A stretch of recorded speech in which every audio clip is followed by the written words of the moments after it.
પ્રકરણ 6 સમૂહ સંચારના માધ્યમો અને સમાજ. પ્રસ્તાવના. વિદ્યાર્થી મિત્રો, શાળાનો બેલ વાગે ને તમે ક્લાસમાં જાઓ છો. તમે શિક્ષકને નમસ્કાર કહો તો શિક્ષક નમસ્કાર કહે છે. તમે સમાચાર પત્ર વાંચો છો. તમે ફોન ઉપર વાતો કરો છો. તમે ટેલિવિઝન જુઓ છો. આ બધું સંચારથી શક્ય બને છે. સંચારને અંગ્રેજી ભાષામાં કોમ્યુનિકેશન કહેવામાં આવે છે.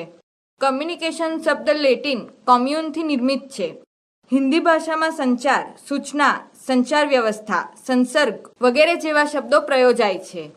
ગુજરાતીમાં સંદેશા વ્યવહાર, સંચાર, પ્રત્યાયન વગેરે શબ્દો પ્રયોજવામાં આવે છે. માનવ સમાજની આવશ્યક જરૂરિયાત પૈકીની એક પાયાની જરૂરિયાત હોય તો તે સંચાર છે. સંચાર બે કે તેથી વધુ પક્ષો વચ્ચેની એવી આંતરક્રિયા છે જેમાં સંવેદના વાહક અને ભૌતિક માધ્યમો દ્વારા એકબીજા પક્ષ ઉપર આંતરિક કે બાહ્ય અસર ઉપજાવે છે. સંચારની પ્રક્રિયાનો પ્રારંભ બાળકના જન્મથી થાય છે અને તેનો અંત માનવ જીવનના અંતથી થાય છે. આ રીતે પ્રત્યાયન કે સંચાર માનવ જીવનનું અભિન્ન અંગ છે. આવા સંચારનો અર્થ, પ્રક્રિયા, સમૂહ, લોકમાધ્યમ, સમૂહ માધ્યમો, તેની અસરો વગેરેના પ્રાથમિક ખ્યાલ અહીં મેળવીશું. સંચારની વ્યાખ્યાઓ. સંચારની વ્યાખ્યાઓ નીચે મુજબ છે. એડવર્ડ એમરી મુજબ સંચાર એ માહિતી, વિચારો અને વલણોને એક વ્યક્તિથી બીજી વ્યક્તિ સુધી પરિવર્તિત કરવાની કલા છે. વિદ્યુત જોશી મુજબ વ્યક્તિ પોતાના વિચારો, લાગણીઓ, ઉર્મિઓ, ઈચ્છાઓ કે ઇન્દ્રિયગત અનુભવો જેવી આત્મલક્ષી માનસિક અમૃત બાબતોને ભાષા કે અન્ય કોઈ અર્થપૂર્ણ માધ્યમ દ્વારા બીજી વ્યક્તિમાં પ્રત્યાયિત પ્રસાર કરે તે પ્રક્રિયાને પ્રત્યાયન તરીકે ઓળખવામાં આવે છે. કીથ ડેવિડ મુજબ સંચાર પ્રત્યાયન એટલે કે એક વ્યક્તિ કે સમૂહથી બીજી વ્યક્તિ કે સમૂહમાં કોઈ સૂચના અથવા ભાવ પહોંચાડવાની પ્રક્રિયા. ટૂંકમાં આપણે એમ કહી શકીએ કે સંચાર એક એવું માધ્યમ છે જેના દ્વારા બે વ્યક્તિઓ કે સમૂહોની વચ્ચે પરસ્પર ભાવનાઓ અને આકાંક્ષાઓનું આદાન પ્રદાન થાય છે. સંચારના બે પ્રવાહ છે જેમાં એક બાજુ સંદેશા મોકલનાર સંદેશ મોકલે છે જ્યારે બીજી બાજુ સંદેશા મેળવનાર તેના પ્રતિક્રિયા આપે છે. સંચારની લાક્ષણિકતા. પહેલું, સંચાર એક અવિરત પ્રક્રિયા છે. સંચાર વગર માનવ જીવન શક્ય નથી, એટલે કે માનવ જીવનનું અભિન્ન અંગ છે. પ્રત્યાયન વિના એક વ્યક્તિ બીજી વ્યક્તિની ભાવનાઓથી જ્ઞાત થતો નથી. સંચાર કે પ્રત્યાયનમાં સૂચના, આદેશ, નિર્દેશ, સલાહ, મંતવ્ય, શિક્ષણ, પ્રેરણા, પ્રેમ, ભાવનાઓ વગેરે સંદેશાઓના આદાન પ્રદાનની પ્રક્રિયા સતત ચાલતી રહે છે. બીજું, સંચાર દ્વિમાર્ગી પ્રક્રિયા છે. સંચારમાં બે વ્યક્તિઓ અથવા સમૂહોની વચ્ચે સંદેશાનું આદાન પ્રદાન થતું હોય છે. આ અવિરત પ્રક્રિયા દ્વિમાર્ગી છે. આમ સંદેશો આપનાર પ્રેષક સંદેશ આપે છે. સંદેશો પ્રાપ્ત કરનાર તેની પ્રતિક્રિયા આપે છે. ત્રીજું, સંચાર માટે માધ્યમ આવશ્યક છે. સંચારમાં બે વ્યક્તિ કે સમૂહ વચ્ચે માનવીની વાચા, હાસ્ય, રુદન, ઇશારા, હાવભાવ જેવું સંદેશવાહક માધ્યમ કે વર્તમાનપત્ર, રેડિયો, ટીવી, ટેલિફોન, મોબાઈલ જેવા ભૌતિક માધ્યમો અનિવાર્ય છે. ચોથું, સંચાર એક પ્રાકૃતિક ગુણ છે. સંચાર એ જન્મજાત ગુણ છે. સંચારનો પ્રારંભ જન્મથી થાય છે. દાખલા તરીકે, નવજાત બાળકને ભૂખ લાગે અને તે રડવાનું શરૂ કરે. માનવીનું બોલવા, સાંભળવાનું કૌશલ્ય પ્રાણી કરતાં જુદા પ્રકારનું છે, તો લેખન કલાનું કૌશલ્ય માનવીને અજોડ બનાવે છે. આમ સંચાર એ માનવીની પ્રાકૃતિક ગુણ છે. પાંચમું, સંચાર એક સામાજિક પ્રક્રિયા છે. સંચાર એ બે વ્યક્તિ કે સમૂહ વચ્ચે થતી પ્રક્રિયા છે. આ પ્રક્રિયામાં સંચાર માટેના સંદેશા કે સંજ્ઞાના અર્થો સમાજ દ્વારા પરિભાષિત થયેલા હોય છે. જેમ કે વ્યક્તિ હાથ ઊંચો કરીને હલાવે ત્યારે સામેની વ્યક્તિ સમજી જાય કે મને આવજો કહે છે. છઠ્ઠું, સંચાર વિજ્ઞાન અને કળા છે. વૈજ્ઞાનિક પદ્ધતિથી સંચારની ટેકનિક વિકસાવીને પ્રેક્ષકોએ વધુ અર્થપૂર્ણ સંદેશા આપી શકાય છે. આ માટે વિવિધ પ્રકારના સાધનો, ભાષા, નૃત્ય અને ટેકનોલોજીના સાધનોનો ઉપયોગ કરી શકાય છે. દાખલા તરીકે પાવરપોઈન્ટ પ્રેઝન્ટેશન. સંચાર પ્રક્રિયા. સંચાર પ્રત્યેક માનવ સમાજની અનિવાર્ય જરૂરિયાત છે. સંચાર વગર માનવ સમાજની કલ્પના પણ ન કરી શકાય. સંચારની પ્રક્રિયા અનેક સોપાનોમાંથી પસાર થાય છે. આ સોપાનો નીચે મુજબ છે. પહેલું, ઓસ્ગુડ અને વિલ્બરસ્ટ્રેમનું મોડેલ. પ્રત્યાયન, સંદેશો, અર્થઘટન. સંદેશો, અર્થઘટન. ઓસ્ગુડ અને વિલ્બરના મતે લોકો જે સંદેશો મેળવે છે તેને સમજે છે. જેવું સમજાય તેવા સંદેશાનું અર્થઘટન કરી જેની પાસેથી સંદેશો પ્રાપ્ત કર્યો હોય તેને સંદેશાનો જવાબ પરત કરે છે. આમ સંદેશાનું અર્થઘટન કરીને સંદેશા આપલેની પ્રક્રિયા સતત ચાલતી રહે છે. બીજું, ડેવિડ બર્ગોનું એસએમસીઆર પ્રત્યાયન મોડેલ. સોર્સ એટલે કે પ્રેષક, સંદેશો મોકલનાર. મેસેજ એટલે કે સંદેશો. ચેનલ, રિસીવર એટલે કે પ્રાપ્તકર્તા, સંદેશો મેળવનાર. સંચાર માધ્યમોના પ્રકાર. સંચાર માધ્યમો: પારસ્પરિક સંચાર, સમૂહ સંચાર. સમૂહ સંચાર: પરંપરાગત માધ્યમો, આધુનિક માધ્યમો. પરંપરાગત માધ્યમો: લોક સાહિત્ય, લોક સંગીત, કઠપૂતળી ખેલ, ભવાઈ, લોકનાટ્ય. આધુનિક માધ્યમો: મુદ્રિત માધ્યમો, વિજાણુ માધ્યમો. મુદ્રિત માધ્યમો: વર્તમાનપત્રો, પુસ્તકો, સામયિકો, ચોપાનિયા, બેનર, હોર્ડિંગ. વિજાણુ માધ્યમો: રેડિયો, ટેપ રેકોર્ડર, ફોટોગ્રાફી, ફિલ્મો, television, computer, internet, mobile telephone. સંચારના માધ્યમોને ધ્યાનમાં રાખીને બે પ્રકાર પાડી શકાય.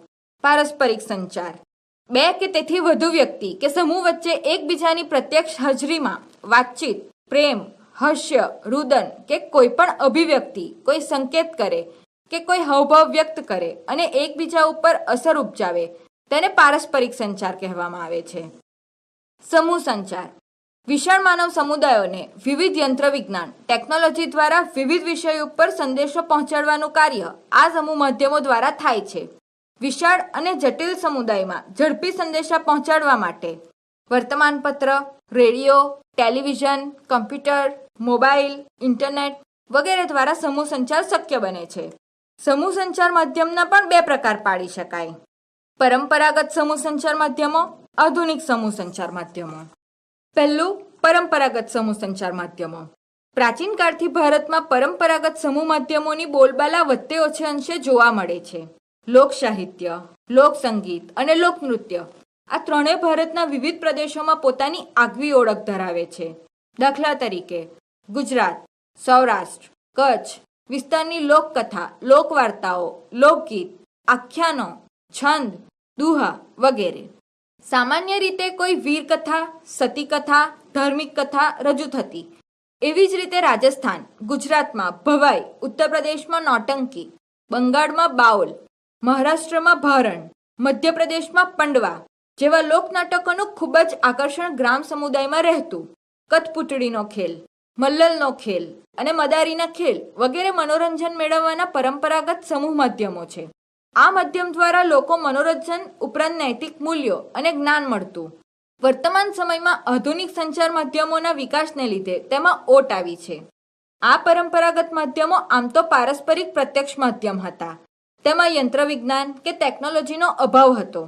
ગ્રામજનો સામાજિક, ઐતિહાસિક, ધાર્મિક પ્રસંગોને લઈને મનોરંજન સાથે ભાવાત્મક અને નૈતિક મૂલ્યો પોતાની લોકકલા દ્વારા રજૂ કરતા.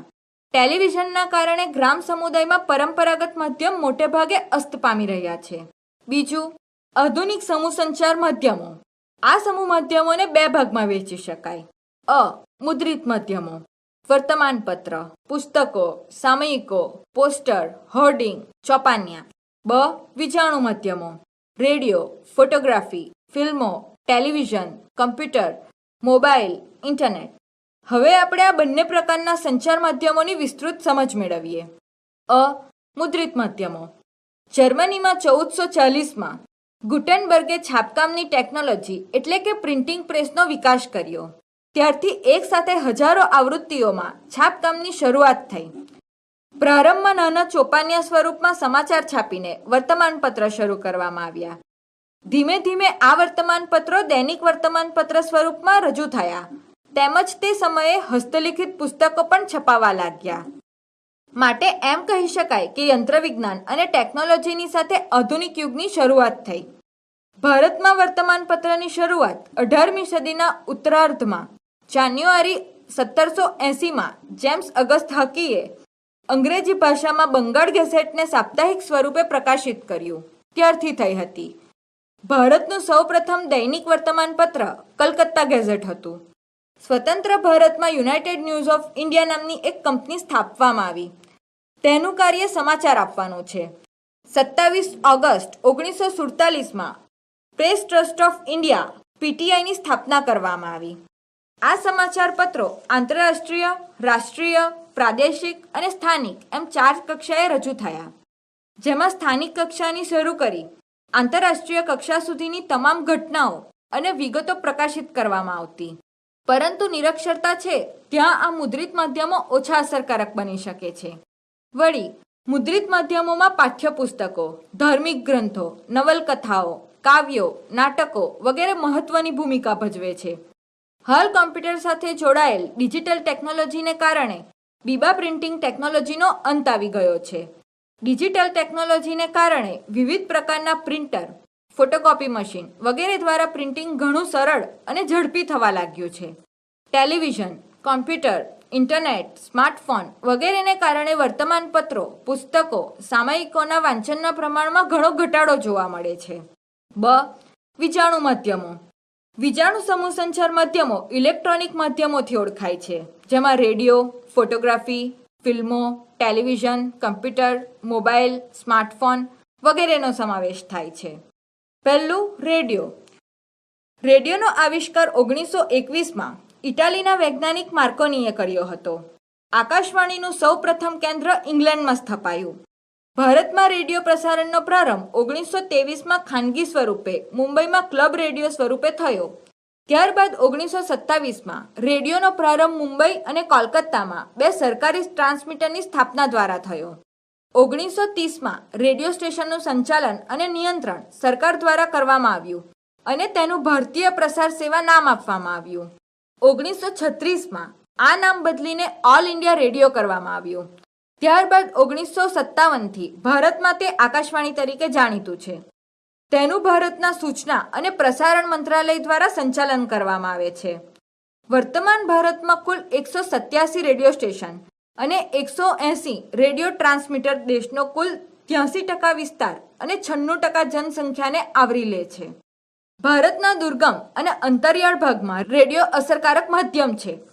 રેડિયો દ્વારા પ્રસારિત કાર્યક્રમને લીધે કૃષિ, પશુપાલન, મત્સ્ય ઉદ્યોગો, મરઘા ઉદ્યોગોને લગતી માહિતીઓ, વિકાસ અને પરિવર્તન લાવવામાં ભાગ ભજવ્યો છે. વળી યુવાનો, મહિલાઓ, બાળકો, આદિવાસીઓ વગેરેને લગતા કાર્યક્રમોનું પ્રસારણ કરવામાં આવે છે. વિવિધ ભાષામાં સમાચારો, કોમેન્ટ્રી સહિત મનોરંજક કાર્યક્રમો પ્રસારિત કરવામાં આવે છે. પહેલાના સમયમાં રેડિયો રાખવા માટે લાયસન્સ રાખવું પડતું. હાલ ટેકનોલોજીની ક્રાંતિને લીધે FM રેડિયો આવતા પ્રસારણ પ્રક્રિયા અને કાર્યક્રમોનું સ્વરૂપ બદલાયું છે. બીજું, ફોટોગ્રાફી.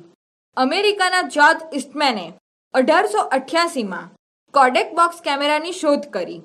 શરૂઆતમાં કેમેરા રોલના ઉપયોગથી બ્લેક એન્ડ વ્હાઇટ અને ત્યારબાદ કલર ફોટોગ્રાફી કરવામાં આવતી. હવે સ્માર્ટફોન અને ડિજિટલ કેમેરાથી ફોટોગ્રાફી થાય છે. સમાજના પ્રત્યેક તબક્કે ફોટોગ્રાફી મહત્વની બની છે. ત્રીજું, ચલચિત્રો કે સિનેમા. ચિત્રોને ગતિ આપીને દ્રશ્યો દર્શાવવાની પ્રક્રિયાને ચલચિત્ર કહે છે. આ ચલચિત્રની ટેકનોલોજી શોધવાનું શ્રેય થોમસ આલ્વા એડિસનને જાય છે. ભારતમાં સૌ પ્રથમ 7 જુલાઈ 1896માં પ્રથમ ફિલ્મ પ્રદર્શિત થઈ. ભારતીય ચલચિત્રોમાં દાદા સાહેબ ફાળકેનું પ્રદાન નોંધપાત્ર હોવાથી તેમના નામે આજે પણ ભારતીય ફિલ્મ જગતનો પ્રસિદ્ધ એવોર્ડ એનાયત કરવામાં આવે છે. ભારતીય ફિલ્મ ડિવિઝનની સ્થાપના 1948માં મુંબઈમાં થઈ. 1952માં ફિલ્મ સેન્સર બોર્ડનું ગઠન કરવામાં આવ્યું. ભારતની કોઈ ફિલ્મને સાર્વજનિક કરતા પહેલા આ સેન્સર બોર્ડનું પ્રમાણપત્ર આપવામાં આવે છે. સમાજ જીવનના વિવિધ પાસાનું નિરૂપણ ફિલ્મોમાં કરવામાં આવે છે. આથી આજે પણ ભારતીય ફિલ્મ જગત સમાજમાં આકર્ષણનું કેન્દ્ર રહ્યું છે. હાલ સિનેમાના નવા સ્વરૂપો મલ્ટીપ્લેક્સ સિનેમાગૃહનો ઉદય થયો છે. પરંતુ television, computer, internet, compact disc, CD, digital versatile disc, DVD અને પેનડ્રાઈવનું પ્રચલન વધતા સિનેમાગૃહોમાં ફિલ્મ જોવાનું પ્રમાણ ઘટી ગયું છે. ચોથું, ટેલિવિઝન. ટેલિવિઝન એ આધુનિક યુગનો અદ્ભુત અને અકલ્પનીય આવિષ્કાર છે. આ દ્રશ્ય શ્રાવ્ય માધ્યમનો આવિષ્કાર ઈસવીસન 1926માં ઇંગ્લેન્ડના વૈજ્ઞાનિક જ્હોન એલ બેયર્ડે કર્યો હતો. ભારતમાં દૂરદર્શનનો પ્રારંભ 15 સપ્ટેમ્બર 1959માં દિલ્હીમાં પ્રાયોગિક ધોરણે થયો હતો. 1972માં ટીવી કેન્દ્રની શરૂઆત થઈ. 1982માં ભારતના યજમાન પદે યોજાયેલ એશિયાડ રમતોત્સવનું રંગીન ટેલિવિઝન પ્રસારણ શરૂ થયું. દૂરદર્શનનો મુખ્ય ઉદ્દેશ ગ્રામ વિકાસ, કૃષિ વિકાસ, શિક્ષણ, જનજાગૃતિ માટે માહિતી આપી રાષ્ટ્રીય વિકાસ કરવાનો હતો. પરંતુ 1985 પછી ખાનગી ચેનલોનો પ્રવેશ થતાં તેના મનોરંજક કાર્યક્રમોની અસર સમગ્ર ભારતમાં છવાઈ ગઈ. હાલમાં 800થી વધુ ચેનલો દ્વારા કાર્યક્રમો પ્રસારિત કરવામાં આવે છે. હાલ ટેલિવિઝન દરેક પરિવારનું અભિન્ન અંગ બની ગયું છે. 5મું, કમ્પ્યુટર. આજનો યુગ કમ્પ્યુટર યુગ છે. જ્હોન મોચેલ અને જેપી એગ દ્વારા 1946માં ડિજિટલ કમ્પ્યુટર શોધવામાં આવ્યું. કમ્પ્યુટર એવું સાધન છે કે જે માહિતી સ્વીકારે છે, સંગ્રહ કરે છે, પૃથ્થકરણ કરે છે અને વિવિધ સ્વરૂપે માહિતી પાછી મોકલી શકે છે. આજે ભારતમાં તમામ ક્ષેત્રમાં કમ્પ્યુટરનો ઉપયોગ અનિવાર્ય બન્યો છે. તેથી કમ્પ્યુટર શિક્ષણ અનિવાર્ય બન્યું છે. 6, ઇન્ટરનેટ. ઇન્ટરનેટ એટલે વિશ્વનું સૌથી મોટું જાળું જે સંખ્યાબંધ કમ્પ્યુટર અને મોબાઈલને એકબીજાથી જોડે છે, જેને ઇન્ટરનેટ નેટવર્ક પણ કહેવામાં આવે છે. આ નેટવર્કથી દ્વિતરફી માહિતીની આપ-લે થાય છે. ભારતમાં ઇન્ટરનેટની શરૂઆત 15 ઓગસ્ટ 1995ના રોજ થઈ. વ્યક્તિ આંગળીના ટેરવાથી આખી દુનિયાના તમામ પાસાનું જ્ઞાન મેળવી શકે છે અને દુનિયાના કોઈપણ ખૂણે કોઈપણ માહિતી મોકલવી હોય તો મોકલી શકે છે. World wide web WWW internet computer અને સ્માર્ટફોન સાથે જોડાતા અકલ્પનીય ઉપયોગ થવા લાગ્યો છે. ઇન્ટરનેટ પર માહિતી કે સેવા આપતા કોમ્પ્યુટરને ઇન્ટરનેટ સર્વર કહે છે. ઇન્ટરનેટ પર દુનિયાભરના હજારો સર્વર એક વિશાળ જાળથી જોડાયેલ છે. આ રચનાને વર્લ્ડ વાઇડ વેબ કહે છે. જુદી જુદી વેબસાઇટ દ્વારા વિવિધ પ્રકારની માહિતી ક્ષણભરમાં ઉપલબ્ધ થાય છે. ઈ ગવર્નન્સ, ઈ બેન્કિંગ, ઈ શોપિંગ, ઈ કોમર્સ વગેરેનો ઉપયોગ વધવા લાગ્યો છે. આ ઉપરાંત શિક્ષણ, આરોગ્ય, રેલવે, હવાઈ મુસાફરી, મનોરંજન વગેરેમાં ઇન્ટરનેટનું પ્રાધાન્ય વધતું જાય છે. 7, મોબાઈલ. ભારતમાં 15 ઓગસ્ટ 1995ના રોજ મોબાઈલ સેવાનો પ્રારંભ થયો. હાલ સ્માર્ટફોન યુવા જગતનું આકર્ષણ બન્યું છે. મોબાઈલમાં વિવિધ પ્રકારની એપ્લિકેશનના માધ્યમથી માહિતી અને મનોરંજન સરળ અને તે જ ક્ષણે તે ઉપલબ્ધ બન્યા છે. સમૂહ માધ્યમોની અસરો. સમૂહ માધ્યમોએ સમાજ જીવન, શિક્ષણ, આરોગ્ય, આર્થિક, કલા અને રમતગમત ક્ષેત્રે, મનોવૈજ્ઞાનિક અને રાષ્ટ્રીય એકતાના ક્ષેત્રે અસરો ઉપજાવી છે, જે નીચે મુજબ જોઈ શકાય. 1, સામાજિક જીવન પર અસરો. કુટુંબ, લગ્ન, જ્ઞાતિ અને સાંસ્કૃતિક પાસાના સંદર્ભમાં સમૂહ માધ્યમોની અસર નીચે મુજબ જોવા મળે છે. કુટુંબ જીવન પર અસરો. સમૂહ માધ્યમોને લીધે કુટુંબવાદને બદલે વ્યક્તિવાદ ઊભો થયો છે. પુરુષો કે વડીલોની સત્તામાં પરિવર્તન આવ્યું છે. સમૂહ માધ્યમોમાં દર્શાવાતા કાર્યક્રમો અને ધારાવાહિકોની અસર કૌટુંબિક સંબંધો ઉપર પડતી જોવા મળે છે. પતિ પત્નીના સંબંધોમાં સત્તા અને તાબેદારીને બદલે સમાનતા અને ઉદારતા તથા સ્વતંત્રતાના ખ્યાલો વિકસતા જાય છે. કૌટુંબિક સંબંધોમાં લોકશાહીપૂર્ણ વાતાવરણ વધતું જાય છે.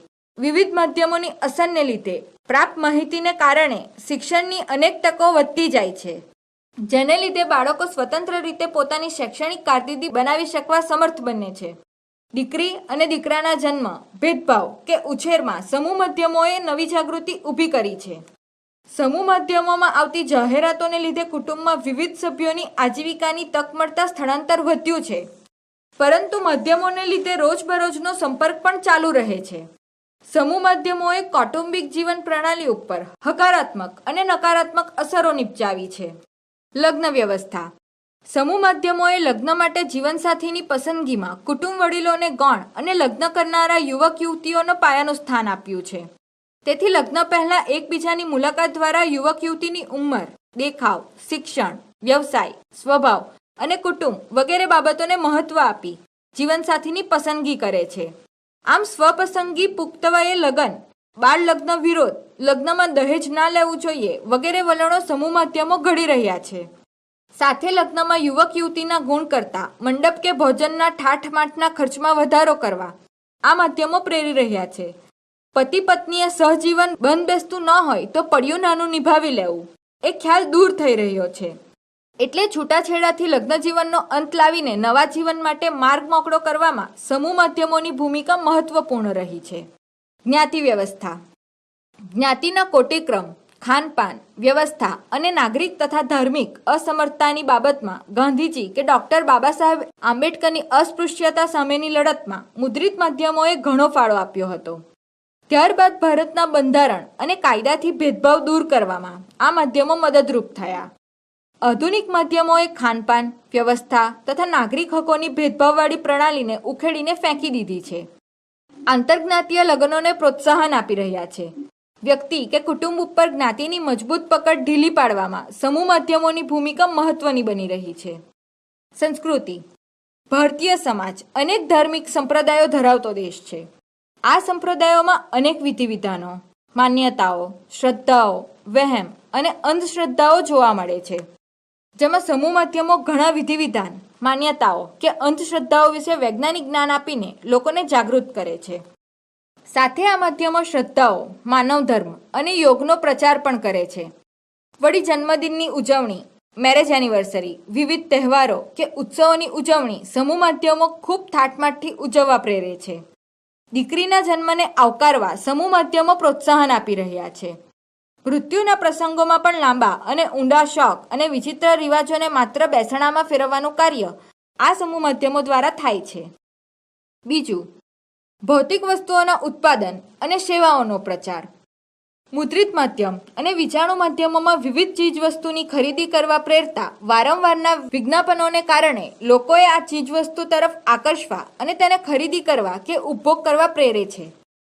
ગૃહ ઉપયોગી એવા electric fridge, washing machine, mixer, cooler, vacuum cleaner, water purifier અને ઇલેક્ટ્રોનિક કમ્પ્યુટર, ટેલિવિઝન, મોબાઈલ, ઘર વપરાશની ચીજવસ્તુ જેવી કે હેર ઓઇલ, સાબુ, પાવડર, ટૂથપેસ્ટ, મરી મસાલા, કાપડ, ફર્નિચર, વાહનો ઉપરાંત વીમા, બેંકની સેવાઓ વગેરે વિજ્ઞાપનોને કારણે લોકો વિવિધ ચીજવસ્તુઓથી પરિચિત બને છે અને પસંદગીની તક મળે છે. આમ સમૂહ માધ્યમોમાં આવતી વિજ્ઞાપનોએ લોકોમાં નવી જરૂરિયાતો પેદા કરી છે. વિવિધ કંપનીઓ પોતાના ઉત્પાદન સંબંધી વિજ્ઞાપનો દ્વારા લોકોને પોતાના ઉત્પાદનોનો ઉપભોગ કરવા તરફ દોરી જાય છે. ગ્રાહક તે વસ્તુ ખરીદવા તરફ આકર્ષાય તે માટે એક વસ્તુ સાથે વસ્તુ કે ભેટ, આકર્ષક ઓફર, હપ્તા પદ્ધતિ, 0% ડાઉન પેમેન્ટ, 0% વ્યાજ જેવા જાહેર વિજ્ઞાપનથી ગ્રાહકોને આકર્ષે છે. હાલ સમાજમાં યુઝ એન્ડ થ્રોનો ખ્યાલ પ્રચલિત બની રહ્યો છે. એટલે એમ કહી શકાય કે સમૂહ માધ્યમોએ ઉપયોગિતાવાદ કે ગ્રાહકવાદ ઊભો કર્યો છે. વ્યક્તિ પાસે દેવું કરાવીને પણ વસ્તુ ખરીદવા સમૂહ માધ્યમો પ્રેરે છે. ત્રીજું, શિક્ષણ ક્ષેત્રે પ્રભાવ. સમૂહ સંચાર માધ્યમો સામાજિક વિકાસ માટે અગત્યના સાધનો છે. શિક્ષણનું મહત્વ સમજાવતા પ્રત્યક્ષ કે પરોક્ષ વિવિધ કાર્યક્રમો કે વિજ્ઞાપન નિરક્ષરતા નિવારવામાં ફાળો આપે છે. ટેલિવિઝને શિક્ષણ, કૃષિ, વિજ્ઞાન, ટેકનોલોજી માટે વિશેષ ચેનલો અને વિશેષ કાર્યક્રમો ચાલુ કરેલ છે. દ્રશ્ય અને શ્રાવ્ય દ્વારા પ્રાયોગિક પદ્ધતિથી વર્ગમાં અસરકારક રીતે તમામ વિષયમાં ખૂબ જ ઊંડાણમાં જ્ઞાન આપી શકે છે. આ માટે Discovery, national geography, history, Gujarat સરકારની બાયોગેસ 16 ચેનલો, દૂરદર્શન યુજીસીના કાર્યક્રમો વગેરે ઉત્તમ ઉદાહરણ છે. તેવી જ રીતે વિવિધ જ્ઞાનવર્ધક ટીવી શો, ક્વિઝ વગેરેથી જ્ઞાનમાં વધારો કરે છે. કોમ્પ્યુટર અને મોબાઈલમાં વિવિધ વેબસાઇટ કે ઈ બુકથી શિક્ષણના પાઠ વિદ્યાર્થી અને શિક્ષકો ભણે છે. હવે કોઈપણ શૈક્ષણિક સંસ્થામાં ઇન્ફોર્મેશન કોમ્યુનિકેશન ટેકનોલોજી અનિવાર્ય બની છે. સ્માર્ટ બોર્ડ અને પાવરપોઈન્ટ પ્રેઝન્ટેશન શિક્ષણ માટે અનિવાર્ય માધ્યમ બન્યું, જેના દ્વારા શિક્ષકને ભણાવવામાં અને વિદ્યાર્થીને સમજવામાં ખૂબ સરળતા રહે છે.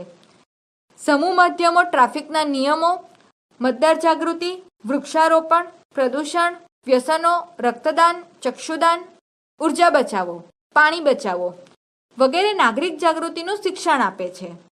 ચોથું, આરોગ્યના સ્તરમાં પ્રભાવ. સમૂહ સંચાર માધ્યમો આરોગ્ય અંગેની કાળજી લેવામાં વૈજ્ઞાનિક દ્રષ્ટિકોણ અપનાવવામાં મદદ કરે છે. આહાર, પોષણ, વ્યસનો, વિવિધ રોગો અંગે જાગૃતિ અને તેની વૈજ્ઞાનિક જાણકારી આપે છે. તેનાથી લોકોના આરોગ્યમાં સુધારો થાય છે. તેવી રીતે કુટુંબ કલ્યાણ, બાળ કલ્યાણ, માતૃ કલ્યાણ અને બાળ ઉછેર અંગે સમૂહ માધ્યમો સીધી કે આડકતરી રીતે વૈજ્ઞાનિક માહિતી આપે છે. તેનાથી વસ્તીની ગુણવત્તામાં સુધારો થાય છે. વસ્તી નિયંત્રણ કરવામાં મદદરૂપ થાય છે. વિવિધ માધ્યમો ટેલિવિઝન ચેનલો અને ઇન્ટરનેટ દ્વારા વિવિધ પ્રકારના રોગો અને તેના ઉપચારો અંગેની માહિતી મળે છે. વળી HIV, AIDS, swine flu, malaria, TB, cancer, polio વગેરે રોગો અંગેની માહિતી અને તેના ઉપચારનો પ્રસાર વધ્યો છે. આજકાલ સ્વચ્છ ભારત સ્વસ્થ ભારતનું સૂત્ર સમૂહ માધ્યમો દ્વારા અસરકારક બન્યું છે. 5. આર્થિક ક્ષેત્રે પ્રભાવ. ભારત જેવા વિકસિત સમાજમાં ખેતીની આધુનિક પદ્ધતિઓ, રાસાયણિક ખાતર, સુધારેલ બિયારણ, પાક સંરક્ષણ વગેરેને લગતા કાર્યક્રમો દ્વારા ખેડૂતોને ખેતીને લગતું વૈજ્ઞાનિક જ્ઞાન મળી શકે છે. તેનાથી ખેડૂત ગુણવત્તાવાળો પાક મેળવી શકે છે. પાક વીમો, બજાર ભાવ, વેચાણ, હવામાન વગેરેની માહિતી મેળવી શકે છે. મોબાઈલમાં મેસેજ દ્વારા ખેડૂતોને પાકમાં થતા રોગો, જંતુનાશક દવાનો છંટકાવ, નિંદામણની દવા વગેરે ખેતી વિષયક માહિતી મળી રહે છે. તેનાથી ખેડૂત પોતાનો પાક સારી રીતે પકવીને સારી કમાણી કરી શકે છે. મોટા ઉદ્યોગો, લઘુ ઉદ્યોગો, કુટીર ઉદ્યોગો, ગૃહ ઉદ્યોગ માટે કયા સ્થળે કેટલી લોન, સબસિડી વગેરે તથા શેર બજાર, અન્ય વેપાર, રોકાણ, બેન્કિંગ, શાકભાજી, સોના ચાંદી, અનાજ કરિયાણા જેવા બજાર ભાવની માહિતી સમૂહ માધ્યમો આપે છે. તેથી વ્યક્તિઓને રોજગારી અને કમાણી કરવામાં મદદ મળે છે. અગાઉ જણાવ્યા મુજબ વ્યવસાયિક વિજ્ઞાપનો પણ ધંધા અને રોજગારીમાં પ્રોત્સાહન આપે છે. સાથે એ પણ નોંધવું જોઈએ કે આર્થિક છેતરપિંડી, ક્રિકેટ સટ્ટો, અનૈતિક વ્યવસાયો વગેરેને પણ સમૂહ માધ્યમો વેગ આપે છે. 6. કલા અને રમતગમત ક્ષેત્રમાં પ્રભાવ. વર્તમાનપત્ર અને સામયિકોમાં વિવિધ કલા જગતના લેખ આવતા હોય છે. આથી લોકોને હસ્તકલા અને લોકકલા જેવી કે લોકગીત, લોકસંગીત, ચિત્રકલા, ભરતગૂંથણની કલા વગેરેમાં રસ જાગૃત થાય છે.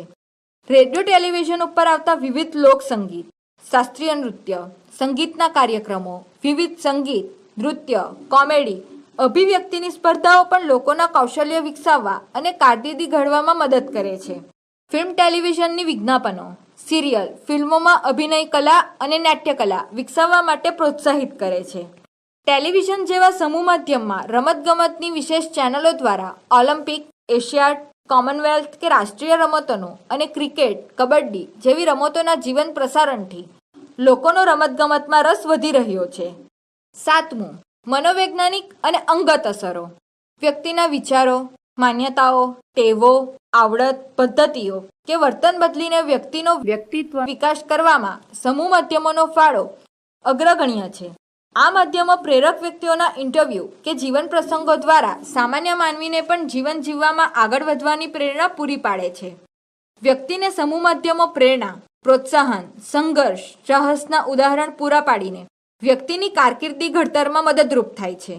વ્યક્તિને ખાનપાન, બેસવા ઉઠવાની, રહેણી કહેણી, ખોરાક બનાવવાની, સાચવવાની, પીરસવાની વગેરે રીતો શીખવે છે.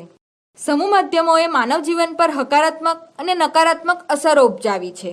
વળી ટીવી સિરિયલોમાં દર્શાવાતું વૈભવી અને વિલાસી જીવન વાસ્તવિક જિંદગીમાં આભાસી ચિત્ર રજૂ કરે છે. ઘણી વખત વ્યક્તિ મહત્વકાંક્ષી, ઈર્ષાળુ, અધીરો, તણાવપૂર્ણ, વિચારશૂન્ય, વિવેકશૂન્ય, ગણતરીબાજ બની જાય છે. તેનું પરિણામ નિષ્ફળતામાં આવે તો તે હતાશા, નિરાશા, વ્યગ્રતાના પરિણામે ઘણી વખત આત્મહત્યા કે સામૂહિક આત્મહત્યાના બનાવો બને છે. પ્રેમની અભિવ્યક્તિ કરતા દ્રશ્યો અને કેટલીક ઇન્ટરનેટની અશ્લીલ વેબસાઇટમાં વાસ્તવિક કરતા વિકૃત દ્રશ્યો યુવા માનસ પર ગંભીર અસરો ઉપજાવે છે. 8. રાષ્ટ્રીય એકતા અને લોકશાહી મૂલ્યોનો પ્રચાર. મુદ્રિત માધ્યમોએ લોકોમાં જાગૃતિ પેદા કરી સ્વતંત્રતા મેળવવામાં અમૂલ્ય ફાળો આપ્યો છે. વર્તમાનપત્રો, સામયિકોમાં આવતા વિવિધ લેખોએ લોકોમાં રાષ્ટ્ર પ્રત્યે ફરજની ભાવના જગાડી છે. રેડિયો કે ટેલિવિઝનમાં આવતી કેટલીક શ્રેણીઓ એકતા સર્જક હોય છે. ક્યારેક વિભિન્ન ચલચિત્રો કે ટીવી શ્રેણીઓ જુદા જુદા પ્રદેશ, જાતિના લોકો સંબંધી હોય છે, જેમાં તેઓની વિભિન્ન જીવનશૈલી, વિચાર, માન્યતાઓ વ્યક્ત થતા હોય છે, જેની અસર નીચે લોકો પોતાના સમાજ અને લોકોની જીવન રીતિથી ભિન્ન જીવન રીતિનો સ્વાભાવિક સ્વીકાર કરતા થાય છે. ટેલિવિઝનની ઐતિહાસિક શ્રેણી જેવી કે રામાયણ, મહાભારત, ચાણક્ય, ચક્રવર્તી અશોક વગેરે દેશાભિમાન અને રાષ્ટ્રીય એકતા વિકસાવવામાં ફાળો આપે છે.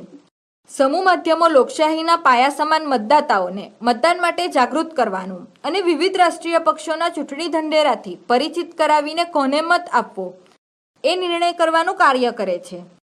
સમગ્ર ભારતની લોકસભા વિધાનસભા કે સ્થાનિક સ્વરાજ્યની ચૂંટણીઓના સુચારુ આયોજનમાં અને ગેરરીતિ અટકાવવામાં આ માધ્યમો મદદરૂપ થાય છે.